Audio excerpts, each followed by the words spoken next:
ngothola isinemo ngothandeka esimemele kule nkonzo yabantu abadala ogogo nomkhulu.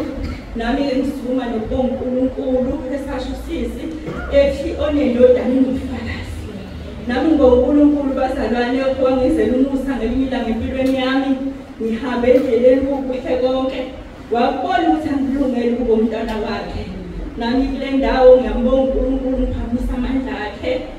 Sibonga nje lokusigcina kuze kube manje esikhathini unyaka uqalwa. Masikhumbula isikhathi esisuka kuzona obekuthi kuyilesi sikhathi kunzima kungekho ukuhlangana nje enkonzweni, kodwa siyambonga uNkulunkulu nangalesi sikhathi usephinde wasenzela umusa.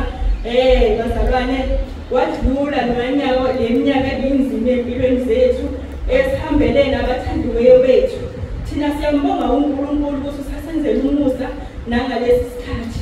Ngibonga nje isimemo nami ngothandeka esimemela kuleli khaya. Sijabula kakhulu ukuhlanganyela nabantwana bakaNkulunkulu. Inkosi